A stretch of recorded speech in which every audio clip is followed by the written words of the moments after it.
Mesdames et messieurs, bonsoir. Il est 20 h sur ITV. C'est parti pour le journal. À la une de l'actualité, ce soir, effondrement d'un immeuble à 3 étages à Touba, bilan provisoire, 3 morts et 2 blessés, selon le commandant des sapeurs-pompiers de Diourbel.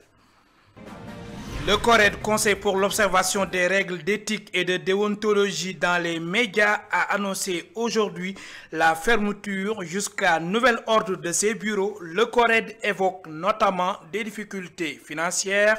Le Conseil pour l'observation des règles d'éthique et de déontologie précise par ailleurs que ces autres instances, bureaux, directoires et tribunal des pairs, continueront à fonctionner sous le sceau du bénévolat. À suivre dans cette édition la réaction de Nina Penafay. Elle est la chargée de communication du CORED. Reportage du soir, les vendeuses de bouillies, de beignets et de café se prononcent sur le coût du sucre. Au marché Gueule Tapée de Soumbédioune, c'est l'inquiétude et la colère. En somme, c'est la désolation totale. Ces commerçants tirent la sonnette d'alarme. À suivre le reportage du soir qui sera signé aujourd'hui par Satou Diba.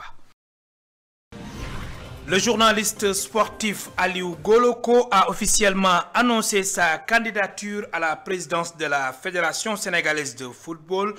Il propose une vision ambitieuse axée sur la jeunesse, l'infrastructure et la gouvernance. Goloko place également le football féminin au centre de ses priorités. Voilà pour les titres. Dans un instant, le développement.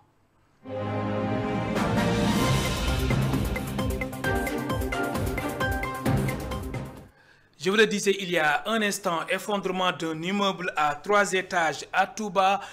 Bilan provisoire, 3 morts et 2 blessés selon le commandant des sapeurs-pompiers de Diourbel. Plus de précision, je vous propose d'écouter le capitaine Moudoutine, commandant de la 23e compagnie d'incendie et de secours de Touba. Aujourd'hui, à 4h15, on nous a alerté pour un effondrement d'un bâtiment au quartier Touba 28.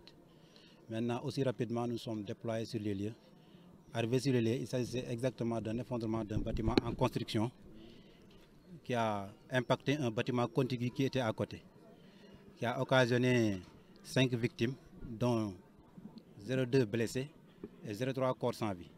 Cette intervention nous a permis de mobiliser 02 ambulances, 02 VIL, un fourgon pompe-tonne, un VCR et un camion SD de sauvetage de développement que vous voyez en tenue orange comme ça.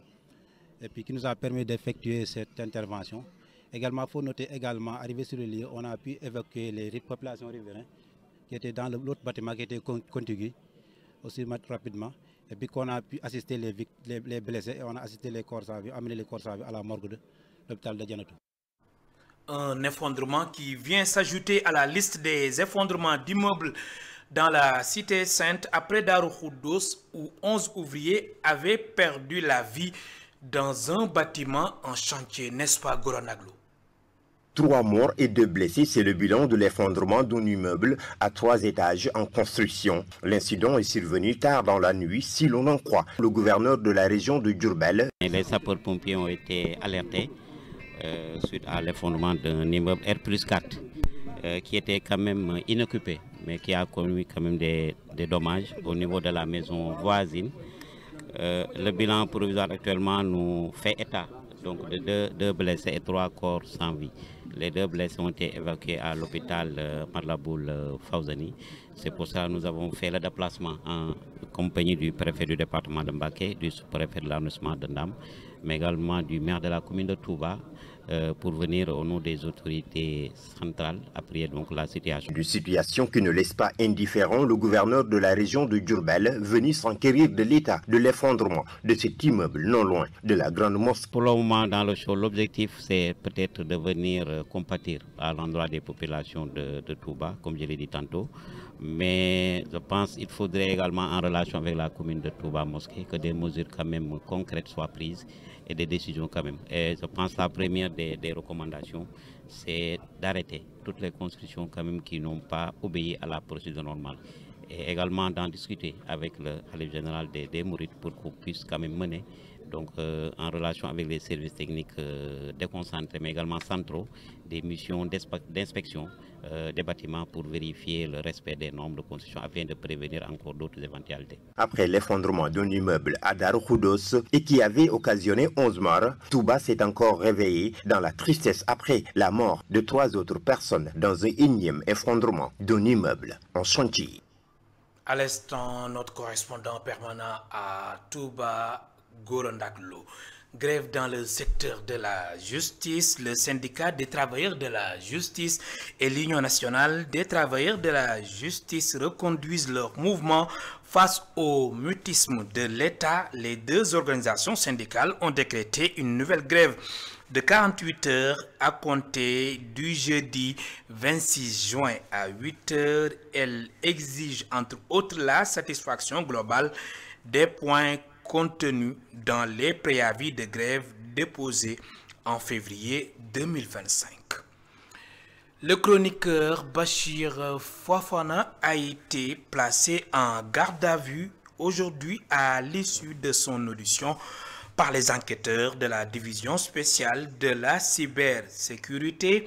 Bachir Fofana avait lui-même annoncé sur sa page Facebook sa convocation par les services de police, une information initialement révélée par le journal Libération. Cette procédure fait suite à une plainte déposée par le président de l'Assemblée nationale, El Malick Ndiaye, agissant par l'entremise de son avocat, Maître Bamba Cissé. À suivre les détails sur www.emedia.sn.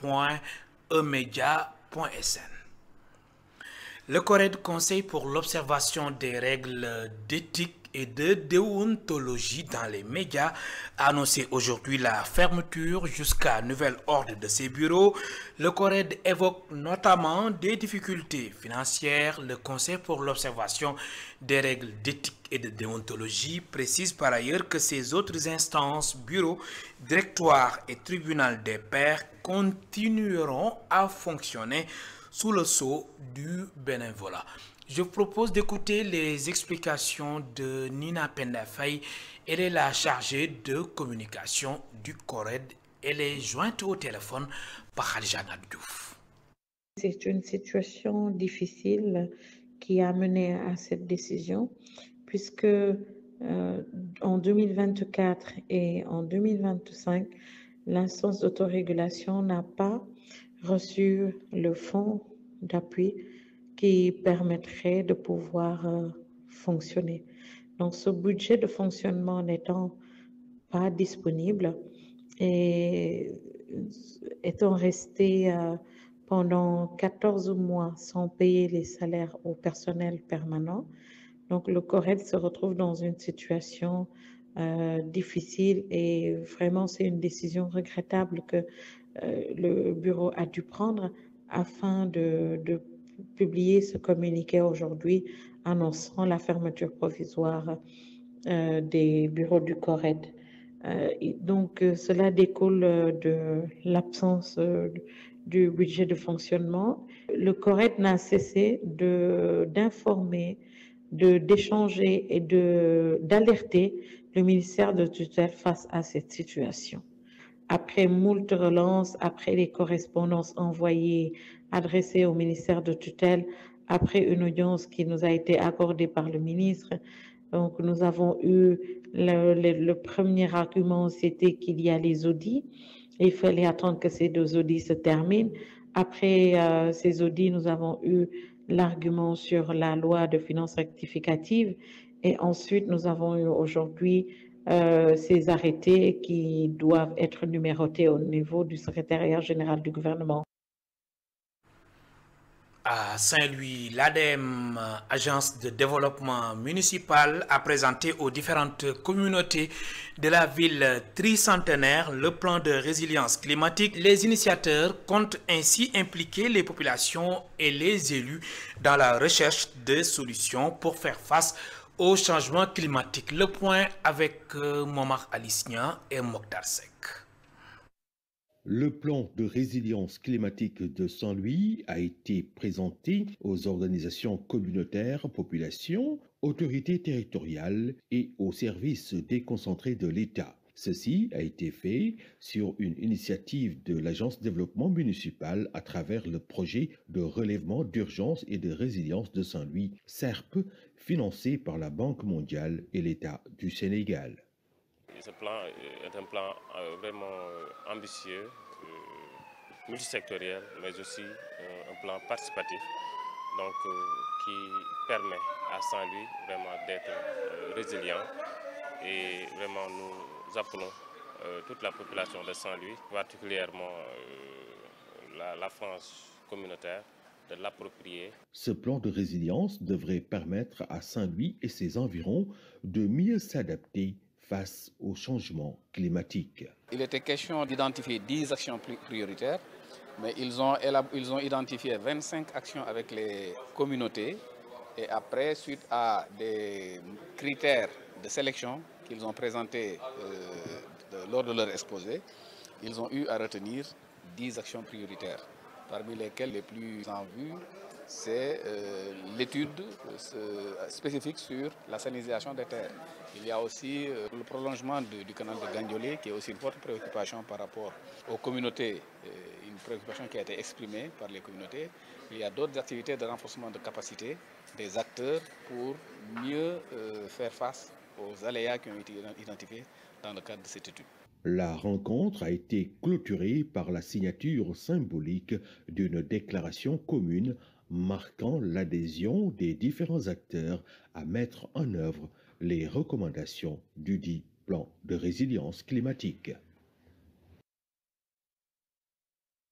En économie, la Banque mondiale annonce avoir approuvé un financement concessionnel de 115 millions de dollars américains, environ 64,9 milliards de francs CFA, pour soutenir les efforts du Sénégal visant à améliorer la viabilité de sa dette publique et l'aider à renforcer la gestion de ses finances publiques. Ce financement provient de l'Association internationale de développement, une branche de ladite institution. Il sera utilisé pour la mise en œuvre du programme pour la transparence dans la gestion des finances publiques et l'assainissement des finances publiques 2025-2029. Je vous le disais dans les titres, place à présent au reportage du soir. Les vendeuses de bouillies, de beignets et de café se prononcent sur le coût du sucre au marché Gueule Tapée de Soumbédioune. C'est l'inquiétude et la colère. En somme, c'est la désolation totale. Ces commerçants tirent la sonnette d'alarme et interpellent l'État du Sénégal. Reportage sur place avec Satou Diba et Moussa Dia. Nous sommes au marché Gueule Tapée où l'on assiste à de vives discussions entre clients et vendeuses à propos de la hausse du prix du sucre. Une vendeuse de bouillie visiblement affectée par cette situation pousse un véritable cri du cœur. Bien sûr que je suis au courant de la cherté du sucre. Ça fait des jours que j'achète en détail. J'achète 6,5 kg à 650 francs le kilo et ça ne m'arrange pas du tout. C'est le sac qui m'arrange et c'est cher. Je l'ai acheté tout récemment à 29 000 francs. Non loin d'elle, une vendeuse de café exprime son indignation. Selon elle, le gouvernement du Sénégal doit agir rapidement pour mettre fin à cette flambée des prix. Le kilo, c'est à 700 francs auparavant. C'était 500 francs et c'est trop cher. C'est compliqué pour nous vendeuses. Il faut qu'ils réduisent le prix. Plus loin, une vendeuse de beignets semble épargnée pour le moment. Elle avoue ne pas ressentir les effets de cette hausse grâce à un sac de sucre qu'elle avait précautionneusement stocké chez elle.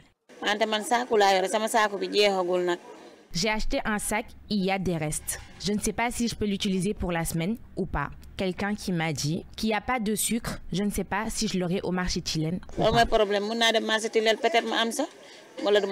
La hausse du prix du sucre suscite inquiétude et frustration chez de nombreuses vendeuses du marché Gueule Tapée. Si certaines, comme Mariama Bari, arrivent encore à tenir grâce à des réserves, d'autres peinent à maintenir leurs activités quotidiennes. Ce cri collectif met en lumière les difficultés croissantes que rencontrent les petits commerçants face à la vie chère et relance le débat sur les mesures urgentes que l'État doit prendre pour soulager les populations. En politique, le nouveau Front Force Alternative est en colère. Ses membres seront dans la rue après-demain vendredi. Ils dénoncent les licenciements abusifs de l'État, la vie chère et la situation économique du pays. Le NFFA était en conférence de presse cet après-midi. Je propose d'écouter la réaction de Djibi Ndiaye, le coordonnateur du nouveau Front Force Alternative. Ses propos sont recueillis par Satou Diba et Pape Mafalfal. Notre marche a été sabotée pour une première fois et la deuxième fois on va récidiver et cette fois-ci nous n'accepterons pas qu'on nous joue ces tours-là qui sont moi pour notre part, surtout venant de la part d'un fonctionnaire de l'État. Un fonctionnaire doit être honnête et rendre compte fidèlement à l'autorité. Je pense que ça soit Ousmane Sonko, que ça soit Bassirou Diomaye Faye, une autorisation de marche n'incombe pas de leur bonne volonté ou bien de leur desiderata. Une marche est prévue dans la Constitution. La Constitution permet à tout un chacun de dire ce qu'il veut. C'est un sujet intéressant parce que ça concerne les finances et l'exécution budgétaire de ce pays. Nous sommes d'accord. Mais je ne pense pas qu'on peut avoir dans ce pays-là une situation plus extrême et plus urgente que celle des travailleurs qu'on a renvoyés, qu'on a congédiés de façon arbitraire et qui sont au nombre de 30 000 Sénégalais. J'ai dit la dernière fois que l'article 80 aujourd'hui devait être au musée de l'IFAN. Ça fait 15 mois que ces gens sont sur place. Aucun hôpital n'est construit. Il n'y a même pas de maquette d'hôpital. Il n'y a même pas de maquette. Il n'y a pas de salle de classe. Il n'y a pas de dispensaire. Il n'y a pas de salle pour les jeunes. Il n'y a pas d'emploi. Ça dit qu'ils ne consentent à aucun investissement allant dans le sens d'améliorer qualitativement mais le niveau de vie des Sénégalais. Pendant ce temps, qu'est-ce qu'on constate? Un gouvernement qui vit au-dessus de ses moyens. Et ce qui est dramatique, c'est que ces moyens-là dont ils se servent, pour la plupart sont des dettes qui sont allées contracter à l'étranger. Le journaliste sportif Aliou Goloko a officiellement annoncé sa candidature à la présidence de la Fédération sénégalaise de football. Il propose une vision ambitieuse axée sur la jeunesse, l'infrastructure, la gouvernance. Goloko place également le football féminin au centre de ses priorités. Regardez. Je pense que c'est ma légende personnelle qui a bien voulu, pour parler comme Paulo Coelho, qui a bien voulu que je me présente comme président de la Fédération sénégalaise de football. Je m'explique. Mon enfance, mon adolescence, ma vie professionnelle, ma vie familiale a été fortement influencée, ma vie professionnelle a été fortement influencée par le football. Je dois tout au football. Le football m'a tout donné et je vais rendre au football tout ce qu'il m'a donné. Au-delà de ça, de cet aspect, cela fait 30 années que je travaille dans l'industrie du sport et particulièrement dans celui du football. Je pense avoir acquis assez d'expérience, assez de connaissances, assez de réseaux pour pouvoir le mettre au profit du football de mon pays. Et vous proposez une vision ambitieuse, inclusive et résolument tournée vers l'avenir. Exactement. C'est une autre manière de faire qu'on propose dans la gestion, dans la gouvernance, dans la gestion des compétitions, dans le positionnement de notre football, dans l'évolution sociale de notre football, mais surtout dans la remise des acteurs du football au cœur du développement de notre football. Je pense aux clubs professionnels, amateurs et tout cela. Mais également le football spécifique, le football féminin et le football des jeunes. La profession de foi, c'est le gage de mon engagement, de ma détermination, de ma motivation et de l'humilité que j'ai d'accepter de dire que je ne suis que candidat. Et être candidat, c'est se soumettre à la sanction d'un électorat. Cet électorat, il est multiple, il est partout dans le Sénégal, il est éparpillé sur l'essentiel du territoire. Je prie, je souhaite juste qu'ils me donnent tous leur oreille, que je puisse leur expliquer ma vision. Et si elle les convainc, nous allons ensemble. Ce n'est pas un projet individuel, je veux un projet collectif, dans lequel je vais embarquer tous les acteurs du football, toutes composantes comprises, afin que nous puissions engager, ou plutôt hisser, un certain renouveau dans notre football. Justement, Aliou Goloko, journaliste sportif et candidat à la présidence de la Fédération sénégalaise de football, est l'invité de la rédaction ce soir. Entretien à suivre dans quelques instants sur ITV. C'est la fin de ce rendez-vous avec l'actualité. Merci de nous avoir suivis. Bonsoir.